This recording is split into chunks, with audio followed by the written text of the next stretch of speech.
Why was she the only one who felt something was wrong? That question had been burning in her chest for nearly an hour as the convoy snaked through Coral Valley. 620 Marines and SEALs boxed into a stretch of terrain that felt more like a trap than a route. The sun was still climbing over the ridge when Tessa Calder adjusted the straps on her plate carrier, her pulse steady but her instincts uneasy. She'd been in war zones long enough to understand that danger didn't announce itself. It waited quietly, patient and precise, like the valley walls pressing in around them now. She was supposed to be an intelligence specialist, someone who belonged behind screens, interpreting satellite images, building target packets, assembling threat assessments. But she'd volunteered for this escort the second she heard they were short one shooter. Nobody questioned her. Nobody asked why someone with her file wanted to be on the ground. Maybe because even the people above her never fully understood what she truly was. She tightened her grip around the customized rifle resting between her knees, the only piece of gear she trusted like a living extension of her own body. Every component was hand-tuned, every adjustment earned through years of quiet, relentless training she wasn't allowed to discuss. The optic alone cost more than her first car, but that wasn't what mattered. What mattered was the way it felt like a promise she could keep. 2 vehicles ahead, Chief Nolan Pierce scanned the ridgelines behind mirrored lenses. His posture was stiff, jaw tight, the kind of tension only men who'd survived too many bad days carried with them. If he was uneasy, the situation was worse than she thought. "Too damn quiet," he muttered into his mic. The voice crackled through her earpiece, low, controlled, but edged with something no one in uniform liked hearing: premonition. She lifted her gaze, watching dust drift from rock faces high above them. A bird cut across the sky, a streak of black wings against washed-out blue. Nothing else moved. The lieutenant's voice chimed in over the radio, smooth and dismissive. "Relax, Pierce. Intel says no activity in this sector for weeks. We'll be out of the valley soon." Tessa frowned.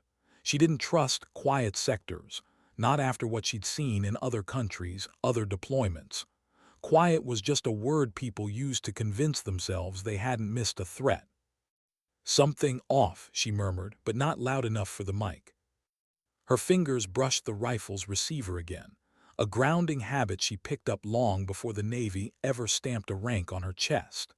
The valley walls loomed higher, funneling them into a choke so narrow she could see where the mountain shadows cut across the armored columns like bars of a cage. Her breath slowed, her shoulders loosened, not in calm but in recognition. She hated this place. She hated what it reminded her of. Missions she couldn't talk about, firefights she was never supposed to have been in, decisions that haunted the quiet hours between deployments. And yet, here she was again, walking willingly back into danger because that was the job no one admitted she had. A low hum threaded through her chest, not fear but anticipation, the kind that arrived seconds before the world shifted. She lifted her eyes to the ridge. Something flickered, a glint brief and sharp, like sunlight hitting metal. Her lips parted. "Pierce." The explosion cut her off. The world convulsed in a roar of fire and shockwave as an RPG slammed into the 30-second vehicle. The blast ripped metal like paper, throwing the transport sideways in a bloom of smoke that swallowed half the convoy. The concussion rattled her bones. Shards of debris hammered the armor around her. Then came the gunfire. It erupted like a storm from both ridgelines, hundreds of rounds per minute ricocheting off stone, punching sparks off armor, stitching through open lanes with terrifying precision. The valley became a killbox in the span of a heartbeat.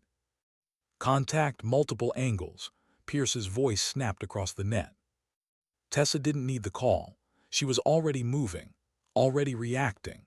Before the truck even finished rocking from the blast, she was out the door, boots skidding across gravel as she ducked behind the engine block for cover. Bullets cut through the air above her, cracking like angry whips. She hugged the steel, forced a breath into her lungs, and eased her rifle up. The scope kissed her cheek. The world shrank into a perfect circle of chaos, muzzle flashes blooming along both ridges, shadows darting between rocks, fighters pouring disciplined fire into the convoy. Not amateurs, not opportunists. This was coordinated, prepared, intelligent. Her jaw locked. 620 Marines and SEALs, trapped. She steadied the rifle, searching for the first threat she could eliminate. A shape flickered left, the faint rise of a head behind sandbags. Her reticle settled on the smallest exposed patch of skin. Squeeze. The fighter dropped like a stone. Another muzzle flash, farther up, moving quickly. She led the shot, accounting for angle and speed, and pulled the trigger again. Another hit, clean, efficient. But the enemy didn't stop. They were too many, too organized. The firing lanes overlapped with brutal discipline, cutting off forward and rear movement. Several hundred gunmen held the high ground, using gravity as their ally. She listened to Pierce and Locke arguing over the radio, forward or backward, both blocked, both lethal. The convoy was pinned. The Marines couldn't break out. The gunners couldn't suppress enough angles. Wounded were already being dragged from vehicles. Tessa scanned the slopes again, and then she saw it. A flaw. A seam in their advantage. A blind spot no one else had noticed, a narrow slice of terrain on the left ridge, hidden by the natural angle of the slope. From that pocket, someone could hit the enemy's flank, break their firing pattern, disrupt the machine gun nests controlling the valley. But getting there meant crossing nearly 300 meters of exposed uphill ground. Under fire that intense, the chance of survival was unrealistic. For anyone else. Her throat tightened, not with fear but with resolve. "I'm moving," she said into her mic. "What negative?" Locke barked. Calder, hold position. She didn't wait for permission. "Give me suppressive fire." Then she ran. Gunfire erupted behind her, her teammates laying down a wall of rounds thick enough to force the enemy to duck. She sprinted into open ground, legs driving hard, gear slamming against her ribs. Bullets sliced past her, some close enough that she felt their heat. Stone splinters exploded at her feet. She dove behind a boulder the size of a car just as a burst of fire chewed through the dirt she'd crossed seconds earlier. Her lungs heaved. Sweat dripped into her mouth, but her hands steady, unshakable, already prepared for the next sprint. 20 meters to the next dip. Tessa inhaled, then burst forward again. She zigzagged, unpredictable, forcing the enemy to overshoot, undershoot, lose her in their sights. More rounds snapped past her helmet. A ricochet sparked off her plate carrier with enough force to bruise. She hit the shallow depression hard, dirt spraying around her. Her scope rose instantly, instinct overriding exhaustion. 3 targets, all with clean angles. She became still, quiet, removed. 1 shot. Another. A third. Their firing pattern faltered. Confusion rippled across the ridges. The enemy hadn't expected a sniper to flank them. They hadn't expected anyone to survive that sprint. She wasn't done. "Tessa, status," Pierce's voice crackled. "Still breathing," she murmured. "Push when I say." "Negative, stay put." But she was already climbing again, muscles burning, lungs screaming, boots slipping on the incline. She ignored all of it. Pain was information. Fear was a compass. Movement was survival. She reached a jagged outcropping and dropped into prone. The entire killbox unfolded beneath her. Her breath slowed. Her heartbeat steadied. A calm washed over her. That strange, razor-sharp serenity she only felt when the world was falling apart and she had the chance to stop it. She began cutting the ambush apart. 1 vertebra at a time. 1 shot. Another. Then another. The convoy's engines roared to life. They were moving now. surviving because she was destroying the angles meant to annihilate them. But just as the final vehicles reached the exit, a lone fighter emerged from a hidden crevice, RPG already raised, already aimed, already steady. At that distance, at that angle, he couldn't miss. Her scope locked onto him. Wind tugged sideways, nearly 400 meters, seconds to impact. She held her breath, felt the valley shift around her, let the world narrow into a single point. Squeeze. The shot cracked. The fighter dropped. The RPG clattered harmlessly to the dirt. The convoy surged out of the killbox. And Tessa Calder stayed exactly where she was, silent, steady, watching the danger dissolve beneath her like morning fog. Because sometimes dignity didn't shout. It simply acted.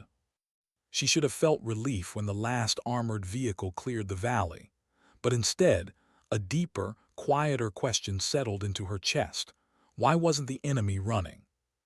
From her vantage point on the ridge, Tessa swept the valley with slow, deliberate movements of her scope. Bodies lay where they fell, brass glittered in the sun, smoke curled from the wrecked transport below. But something felt unresolved, like the ambush wasn't meant to end here, like there had been another chapter planned that never got the chance to unfold.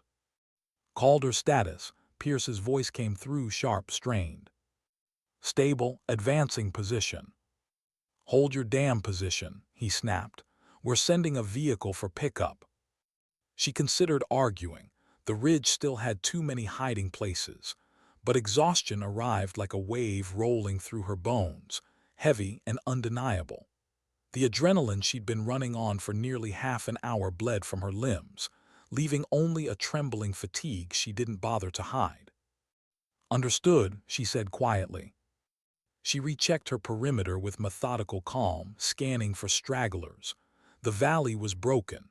The ambush was finished. What remained was the aftermath, the part no one glamorized, the part that stayed in memory long after the shooting stopped.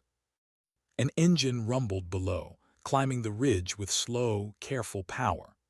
Dust curled under the tires of an armored transport, and when it pulled up beside her, she recognized the driver even through the grime and dried blood on his face. Petty Officer Second Class Ryan Torres leaned out. "You're either fearless," he called, "or out of your damn mind." "Could be both," she said, sliding into the seat.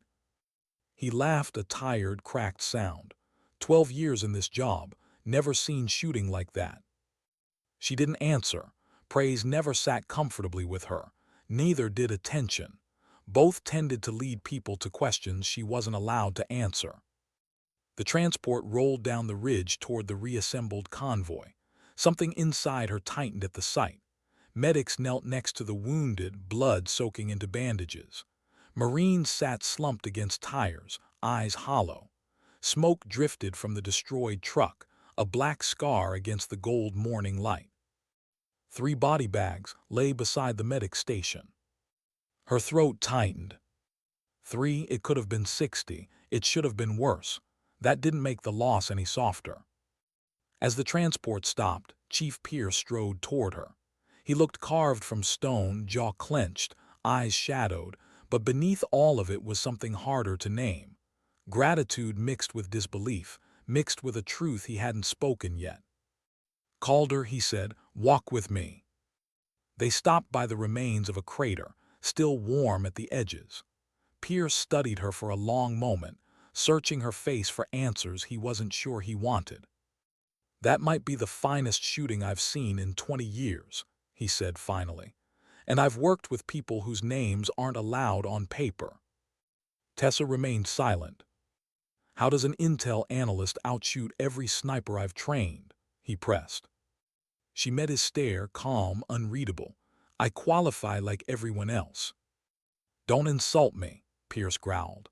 "Qualification is hitting paper at 200 meters. What you did was surgical under pressure most humans freeze in." She took a breath, measured, controlled. "Then maybe," she said softly, "you should consider why someone with my skill set officially sits behind a screen." His jaw flexed. Something clicked behind his eyes, a realization he wasn't supposed to vocalize. "You're not just Navy," he murmured. "I'm whatever the Navy needs," she replied. "That's all." It was the closest thing to truth she could give him, and he understood that. The conversation ended not because it was finished, but because pushing further edged into classified territory neither of them wanted to touch. Lieutenant Locke approached then, walking stiffly, uniform torn, streaked with blood. His expression was haunted, but composed, the look of someone already replaying the ambush frame by frame, searching for the decisions he wished he'd made differently. 3 KIA, Locke said quietly. 7 wounded, could have been catastrophic. It would have been, Pierce said, nodding toward her, if Calder hadn't done what she did. Locke looked at her, really looked at her as if seeing her for the first time. "When you volunteered," he said, voice tight, "I assumed you wanted a bullet point on your eval. I was wrong." "No apology needed," she murmured. But a part of her, a small, quiet part, appreciated hearing it. For the next hour she helped where she could, rerouting comms, supporting medics, carrying stretchers. She didn't shy from the body bags. She never had. She had learned long ago that death was part of the ledger, and today's ledger had 3 names she didn't yet know.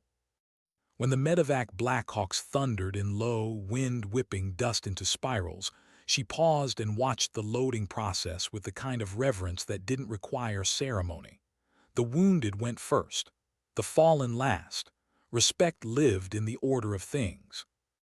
Torres joined her as the rotors hammered the air. "Word is you dropped at least 15, he said, "probably more." "I didn't count." His brow lifted. Shooters always count. She turned her gaze to the departing helicopters. "Then let's say I stopped counting once everyone had a chance to live." He studied her for a long moment. "Who are you really?" he asked softly. "I told you," she said. "Tessa Calder, Intel analyst." He snorted. "Yeah, the official version." But he didn't push, and she didn't offer anything else. The convoy reorganized, heavy with absence. When they rolled out along the alternate route, Tessa leaned back in her seat, exhaustion dragging at her eyelids. Pierce rode shotgun again, silent for a long stretch until he finally asked, "When you were crossing that kill zone, bullets slicing from every direction, how were you that calm?" She considered the honest answer, considered the classified one, settled on the safest truth. "Panic gets you killed," she whispered. "Fear's information. It tells you where the danger is. Accept it and you can move through it." He let out a quiet breath. "They don't teach that in boot." "No," she said, "they don't." "How'd you learn it?" She gave him a flat, unreadable look. "Classified." He laughed despite himself. A humorless, weary sound, but it eased something in the air between them. The rest of the ride passed in silence. Hours later, after debriefs, reports, and too many questions asked for formality's sake, she slipped into her quarters. Her body ached. Her head buzzed. The room felt too quiet, too still, too safe. She sat on the edge of her cot, peeling off her gear piece by piece. The plate carrier, the belt, the pouches, the tools of survival. When she finally leaned her rifle against the wall, her hand stayed on it longer than necessary. Not clinging. Remembering. The weight of choices made. The weight of those alive because of them. The weight of those who weren't. A soft knock sounded on her door. "It's open," she said. Torres stepped in holding 2 cups of coffee. He set one beside her and took the chair across from her. "How do you do it?" he asked quietly. "Go through something like that and sit here like it's normal." "It's not normal," she said. "It's necessary." He looked at her like he was searching for some missing piece. "Why'd you volunteer for that convoy? You had to know it was a bad route." She wrapped her fingers around her cup. The warmth steadied her. "Because someone needed to go, and I had the skills to make a difference." Torres stared into his coffee. "Well, whatever your real job is, I'm glad it put you beside us today." She felt something stir, Not pride, not relief, something quieter. "Me too," she said. Outside, the base hummed with distant aircraft and fatting echoes of the day's violence. Inside, the two of them sat in silence, letting the weight settle in the only way soldiers ever did. One breath at a time. And somewhere beyond exhaustion, beyond the ache, beyond the unanswered questions still circling her like ghosts, she felt the faint pull of something she couldn't name yet. Something coming. Something she would not be able to ignore when it finally arrived. Why did the questions always come when the adrenaline faded? 3 days after the ambush, as the C-130 rumbled through thin air toward the main installation, Tessa felt those questions hovering again, not from anyone else, but from inside. The kind that only surfaced when the world finally stopped trying to kill her long enough for her to think. She sat near the rear ramp, rifle case propped between her knees, watching jagged Afghan mountains crawl beneath them like the spine of some ancient beast. From this height the land looked peaceful, almost gentle. No gunfire, no smoke, no echoes of men shouting orders over the roar of chaos. Just earth, sun, stone. A young Marine corporal sitting beside her kept glancing at the rifle case until he finally found his courage. "Ma'am, is that custom work?" She looked at him, at the fresh-cut hair, the too-clean uniform, the unscarred confidence of someone new to war. "Yeah," she said softly, "it is." "You a sniper?" "I shoot when shooting needs to be done." He let out a shaky laugh, the kind people made when they hoped humor would hide curiosity. "That's not much of an explanation. It's the only one I'm allowed to give." "Classified stuff, huh?" he asked with a grin. She gave him a faint smile, the classy kind. He laughed again, real this time, and extended a hand. "I'm Jake, first deployment." "Tessa," she replied. "Any advice," he asked, "for someone new?" She studied him for a beat. He couldn't have been more than 19, old enough to shoot, to fight, to die, but young enough to believe he was bulletproof. Her voice softened. "Stay humble. The second you think you understand everything out here, you make a fatal mistake. Listen to people who have already made theirs." Jake nodded slowly. "Anything else?" he asked. "Never rely on luck," she said. "Luck runs out." He swallowed. "What keeps you going then when it gets bad?" She looked away, out at the mountains far below, remembering faces, missions, choices that had shaped her long before this ambush. "Know why you're here," she answered. "Your reason has to be stronger than the fear, the chaos, the noise. When things get hard, and they will, that reason is what keeps you anchored." He hesitated. "What's your reason?" She considered lying, considered telling him the sanitized version, but instead she gave him the truth, or at least the part she could share. "Because somebody has to be willing to do the hard things," she whispered, "so others don't have to." Before he could reply, the aircraft banked, signaling descent. The conversation dissolved into the rustle of gear checks and tightened straps. When the C-130 touched down, the main installation felt jarring after weeks in forward positions, concrete buildings instead of tents, paved roads instead of dust, a strange sense of stability in a place built for war. Her travel orders led her across multiple checkpoints, deeper into a quiet wing of the intelligence complex. A woman in civilian clothes waited for her in a small conference room, mid-40s, controlled posture, eyes that missed nothing. Her badge flipped backward to hide her name. "Petty Officer Calder," she said. "Have a seat." Tessa sat.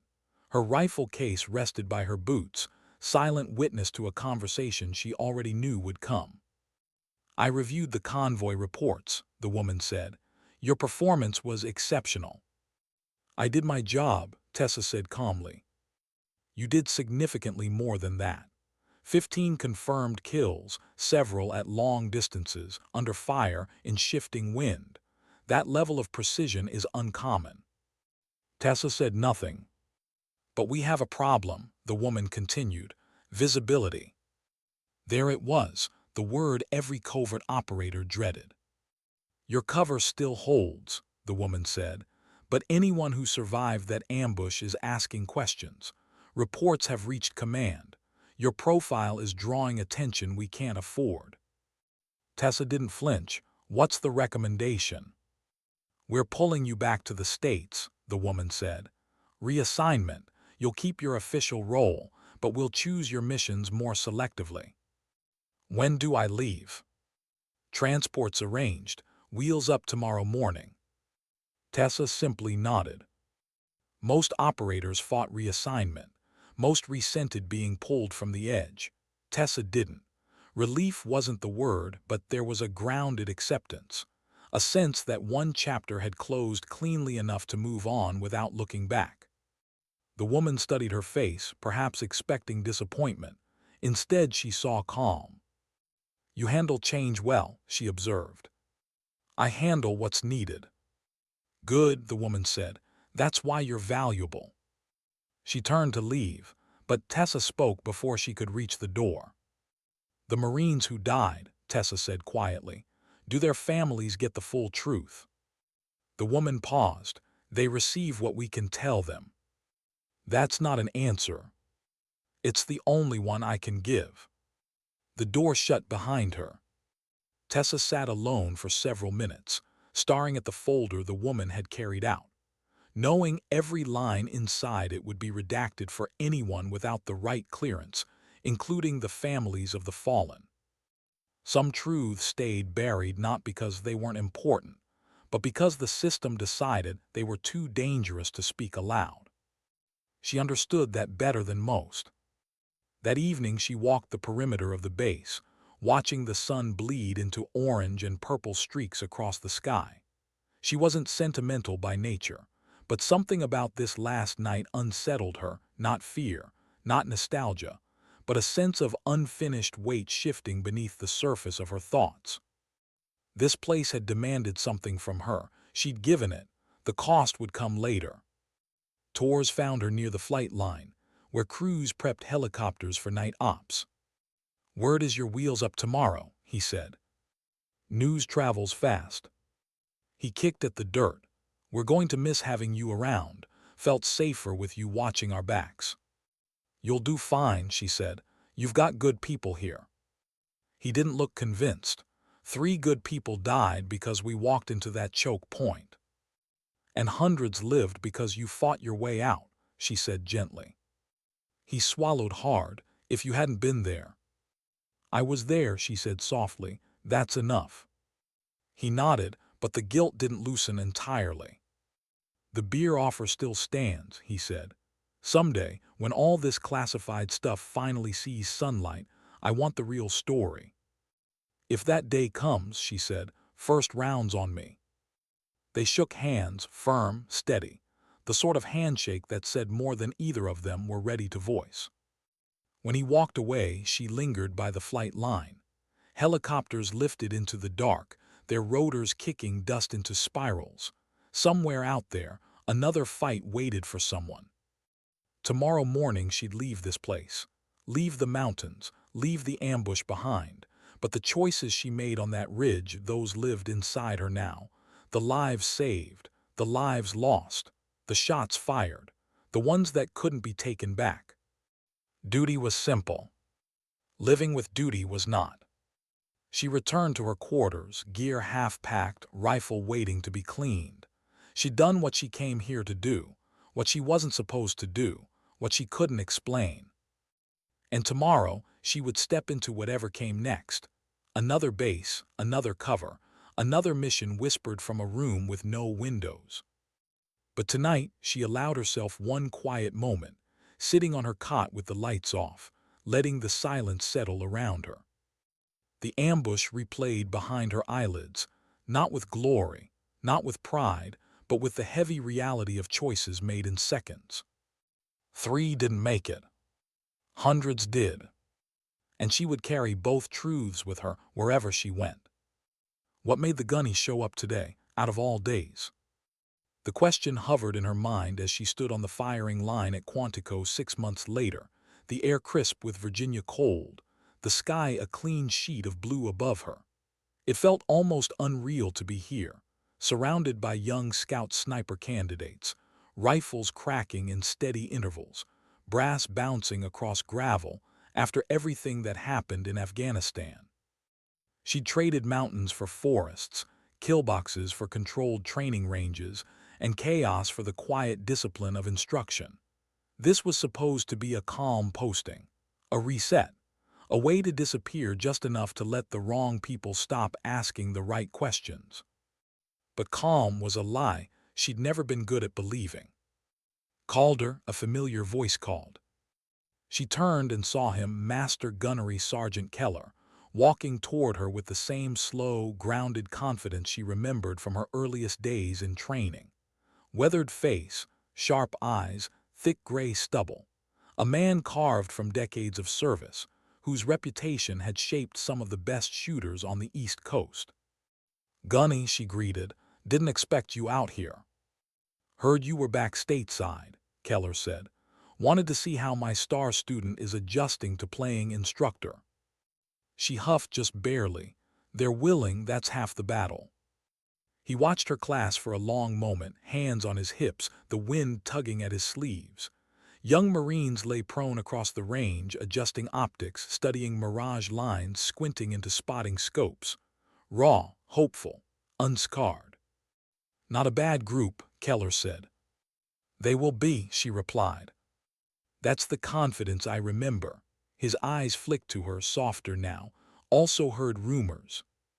Tessa didn't look at him. She didn't need to. Rumors always grew legs. "About a convoy ambush overseas," Keller continued. "About casualties that should have been catastrophic being minimized."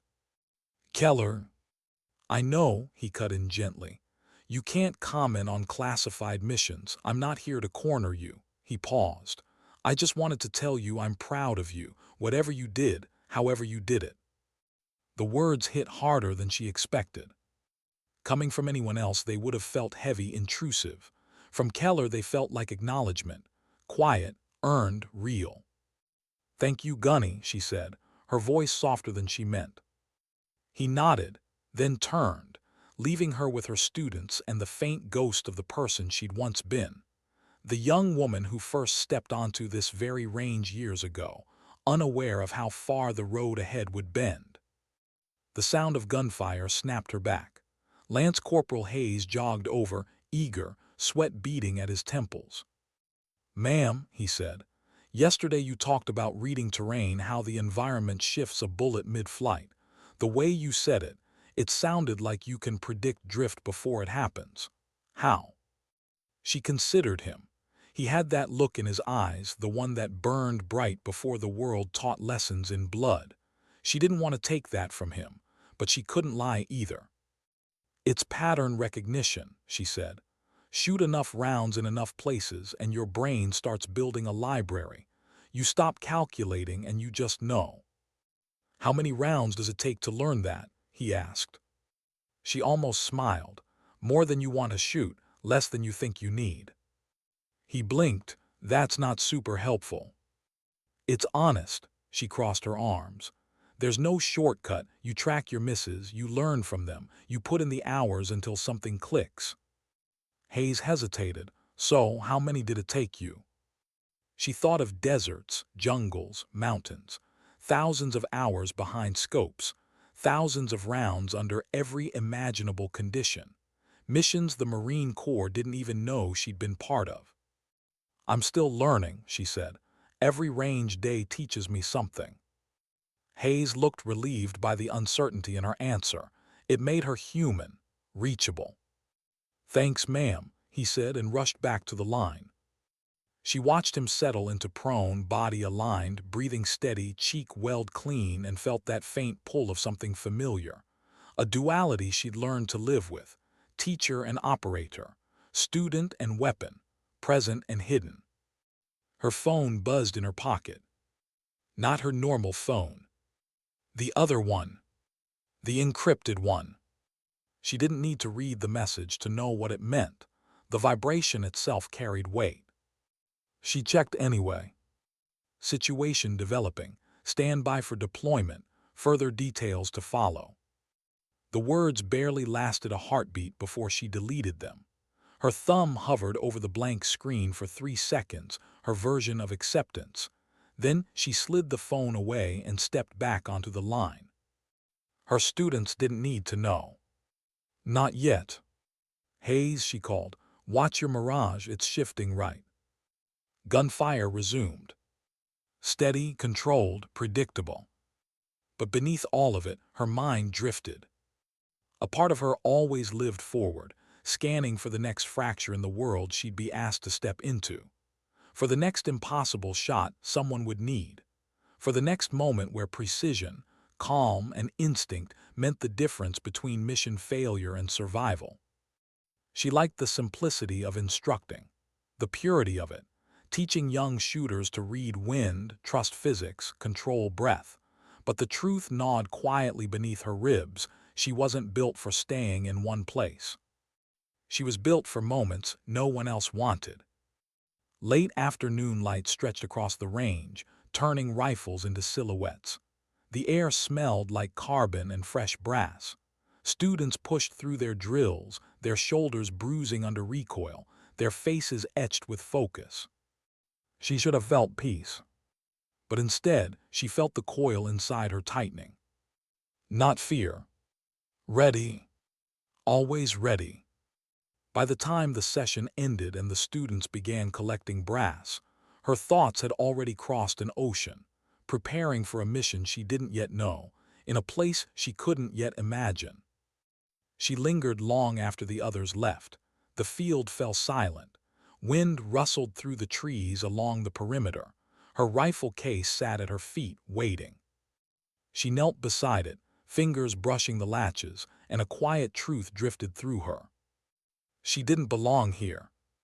Not because the work wasn't meaningful, but because the world had carved out a very specific place for someone like her, somewhere between visibility and invisibility, between ordinary and impossible, between the rules everyone followed and the ones written only for people who lived in shadows. This range was home, but it wasn't where she lived. She finally stood, locking the case, and headed toward the armory as dusk melted into the tree line, her gait steady, her breath calm. A new mission was coming. Something dangerous. Something delicate. Something they couldn't trust to anyone else. She didn't know what it was yet, but she already knew how it would feel. The moment she stepped into it, everything inside her would sharpen. Just like on that ridge. Just like in every forgotten corner of the world where she'd been sent before. The students learned to shoot for accuracy. She learned to shoot for outcomes. And someone, somewhere, needed exactly that. What happens when the mission finds you before the orders do? Tessa asked herself that as she stepped out of the armory that evening, sky darkening into a deep navy blue. The base quieted around her, not silent, never silent, but settling into that familiar nighttime rhythm of distant generators, muffled conversations, and the occasional echo of boots on pavement. The kind of night where most people drifted toward rest. But rest had never come naturally to her. She walked toward the small barracks room assigned to instructors, feeling the weight of anticipation settle over her shoulders. Not fear. She hadn't felt fear in years the same way others did, but a steadiness, a bracing, the calm before stepping into something sharp. Her secure phone vibrated once in her pocket. Not twice, not 3 times. Just once. One vibration meant urgency. She didn't stop walking, didn't look around, didn't react outwardly. She simply slipped the phone from her pocket as she reached her quarters, stepped inside, locked the door, and then checked the message. Prepare for travel. Window 36 hours, full brief incoming. Burn after reading.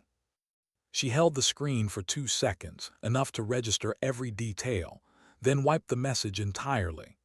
The empty phone screen reflected her face in the dim light, controlled, calm, unreadable even to herself. She exhaled slowly, almost soundlessly. It was happening. She didn't know where, didn't know with whom, didn't know why. Missions at her level were always need to know, and she rarely needed to know until she was already moving toward the target. But she could feel it. This one wasn't routine. Something in the wording, the timing, the urgency dusted with restraint. Whatever was coming would demand not just her skill, but the quiet part of her. The part she only brought out when the stakes were high enough to justify what it cost her. She set the phone on her desk, then pulled her rifle case from the corner. She flipped the latches with a familiar rhythm and unfolded the padded lid. The rifle lay inside like a secret she'd promised to protect. Matte steel, custom barrel, tuned trigger, optics she could read like a second language. It was beautiful, in the way a scalpel was beautiful, dangerous only in the hands that knew how to wield it. "You ready?" she murmured to it. Her fingers brushed the cold metal, and the answer settled in her bones. She was. A knock sounded at her door. She stiffened for the briefest fraction of a second. It was late. Too late for casual visits, too early for scheduled checks. But the knock came again, soft, familiar in its hesitation. "Calder, it's me." "Tors." She opened the door, and the sight of him made something in her chest unravel just slightly. He looked tired, more tired than she remembered from Afghanistan, with shadows under his eyes and a heaviness in his posture that didn't belong on someone his age. "You okay?" she asked. He gave a half-shrug, half-laugh. "Define okay." She stepped aside and let him in. He walked to her desk, rubbing both hands over his face. "I transferred out here last month. Didn't think I'd actually run into you." "That makes two of us," she said gently. Tors scanned her room, the neatly stacked gear, the open rifle case, the precise orderliness she maintained without thinking. His gaze lingered on the rifle for a moment too long. "You're deploying," he said quietly. She didn't confirm, didn't deny. She didn't have to, he knew. "How long?" he asked. "No idea." "Where?" "You know I can't tell you." He nodded, shoulders dropping. "Figures." There was a silence between them, not awkward, just heavy with unspoken things. The weight of shared survival. The weight of knowing how fragile survival really was. "I keep thinking about that day," Tors said suddenly. "The valley, that kill box. I think about what would have happened if you hadn't volunteered." "You would have fought your way out," she said. "No," he said, voice cracking. "No, Calder, we wouldn't have. We were dead, all of us. That's not an exaggeration, that's just fact." Tessa swallowed the discomfort that always came with praise. She wasn't built for applause. She didn't know how to hold it without dropping something important inside herself. "Then don't waste the time you got," she said softly. He looked at her like he wanted to argue, then he didn't. "You ever think about leaving?" he asked. "Just walking away from all this?" She considered the question deeply, more deeply than she expected. Walking away. Leaving behind the secrecy, the missions, the constant edges. Finding something like normal. "I think about it," she admitted. And every time I do, something inside me feels unfinished. Like there's a thread I haven't pulled yet." "Duty?" he asked. "Purpose," she corrected. "Duty is following orders. Purpose is knowing why you're doing it." He nodded slowly, eyes softening. "I hope you find whatever that purpose is, and I hope it doesn't kill you."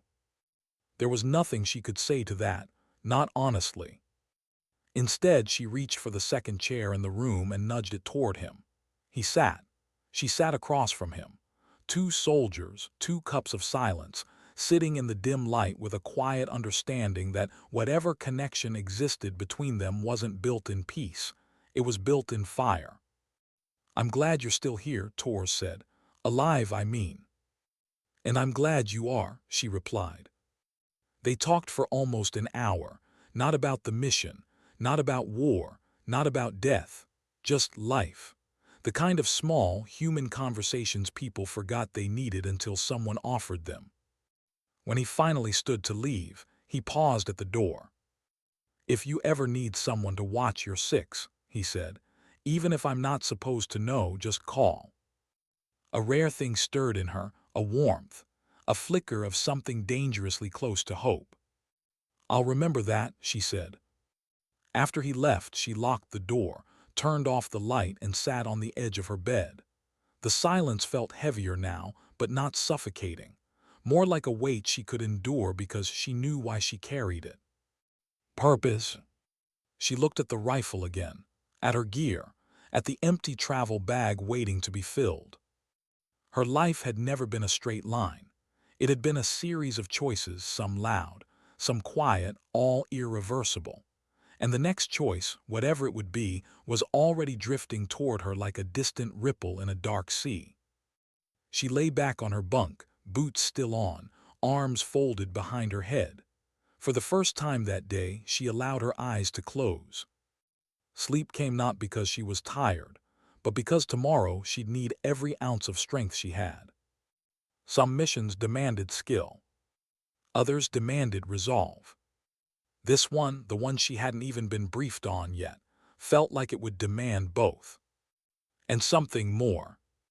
Something she hadn't given in a long time. Trust. Why did the calm before a mission always feel like standing in the doorway of a life she hadn't lived yet? Morning light bled across the Quantico flight line in thin streaks of gold when Tessa arrived with her gear, her rifle case slung over one shoulder and her travel orders secured inside a silent pocket. The air tasted cold, metallic, the way it always did before everything changed. Crews moved around her with practiced efficiency, loading pallets, inspecting rotors, tightening straps. No one paid special attention to her. That was the point. She passed through security with her ID cleared checkpoints with nothing more than a nod and boarded the waiting transport aircraft. Inside, the space was dim, humming with engines and quiet anticipation. She chose a seat near the back, buckled in, and rested her rifle case across her knees. The plane filled slowly, Marines, sailors, pilots, analysts. Most chatted. Some prayed. Others stared ahead silently. The world behind them seemed far away now, fading into the low drone of machinery and the promise of whatever the next 48 hours demanded. She didn't know where they were headed, but she knew why. She'd spent years pretending her job was paperwork and satellite feeds, pretending she didn't carry the kind of skills that got whispered across units and stamped under black bars in classified files. But the truth had never been in the pretending. It was in the moments she couldn't walk away from. Moments like the ambush. Moments like the next mission they hadn't told her yet. The engines roared louder. The ramp began to rise. Light narrowed into a sharp rectangle, then vanished as the door sealed shut. Her encrypted phone buzzed once. She opened the message. Primary brief, 2100 hours, bring rifle, come alone. Orders will be verbal only. She read the words twice, then deleted the message, watching it disappear into digital dust. The plane shuddered as it began taxiing, the vibration rattling through her boots, through her ribs, through the quiet part of her mind she'd spent years shaping into stillness. Nobody around her knew why she was really on this flight. Nobody needed to. She leaned back, closed her eyes, and let the hum of engines pull her into a light, quiet drift. Sleep didn't come, but focus did. The plane touched down hours later at an unmarked airstrip she recognized only by its smell: dry air, diesel, sand. Somewhere far from home, somewhere familiar in its unfamiliarity. Night had fallen by the time she stepped off the aircraft, the air warm enough to cling to her skin. Distant lights flickered along the perimeter, and shadows moved with a kind of purpose she understood too well. She reported to temporary quarters, secured her rifle, checked her gear, then stepped into a shower that was barely warm and barely more than a drizzle. It didn't matter. She wasn't here for comfort. By 2050, she was walking toward a nondescript building near the Intel wing, the kind with no markings and no windows. Two guards let her through without question. She descended a quiet stairwell, boots echoing against concrete, until she reached a door at the end of the hall. A card reader, a chime, the door unlocked. Inside, only one person waited, the same woman from her previous debrief. Calder, the woman said, right on time. I always am. The woman gestured toward a table. No paperwork, no screens, only a single folder closed. Sit. Tessa sat. The woman didn't open the folder, didn't push it toward her. Instead, she looked directly at Tessa, eyes steady, voice level. We have a developing situation, she began. Fragile, high stakes, minimal margin for error. Tessa waited. A small team has gone dark, the woman continued. High-priority personnel. Their last known location is in hostile terrain. We need someone who can get eyes on the ground without being detected, someone who can make decisions independently. Tessa's pulse didn't change, not even a beat. You think this is connected to the convoy ambush? She asked. Everything is connected, the woman replied, but that's not why I'm sending you. Tessa raised an eyebrow slightly. Then why? The woman leaned in, her voice lowering into something almost personal. Because you're the only operator I trust to go in alone and come back out. Trust, purpose, quiet clarity. There it was, the thread that had been tugging at her since Quantico. When do I leave? Tessa asked. Transport departs in 3 hours. Any details on threats? No, the woman said. We won't know until you see them. And extraction? You'll decide that on scene, based on what you find. Tessa nodded once. Clean, simple, impossible in all the ways missions at her level always were. The woman studied her for a long moment, like she was trying to gauge whether Tessa truly understood what she was walking into. She did. She always did. One more thing, the woman said. This mission will test you. Most of them do. No, the woman's voice softened. This one will test something else, something you don't show on reports. Tessa didn't ask what. She didn't need to. Some missions demanded precision. Some demanded resolve. This one would demand the part of her she didn't speak about, the part she buried, the part that almost broke in Coral Valley when she saw those 3 body bags laid in a row. Her humanity. Hours later, she stood on the dark runway, the smell of jet fuel thick in the air, her gear heavy on her shoulders. The transport waited with engines humming softly, a shadow with wings. Tor's words from nights earlier brushed against the edges of her thoughts. If you ever need someone to watch your 6, just call. She wished for a breath that she could, not because she needed backup, but because she finally understood the truth behind what he'd said. Connection wasn't a weakness. It was a reminder of what she fought for, what she protected. She touched the frame of her rifle case gently, then boarded the aircraft.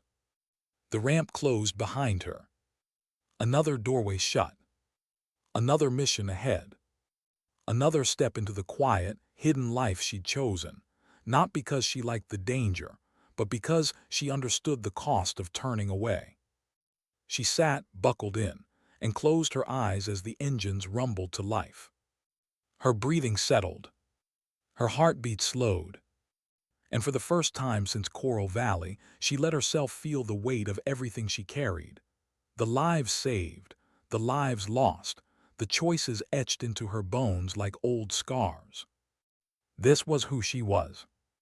Not the analyst on paper, not the instructor on the firing line, but the operator sent when the rules weren't enough. A quiet professional, a shadow with purpose, a precision instrument shaped by experience, loss, and unspoken resolve. As the plane accelerated into the night sky, leaving the ground behind in a roar of power, a final truth flickered through her mind, a truth she had learned on a ridge soaked in dust and danger. Sometimes dignity doesn't speak. It simply acts.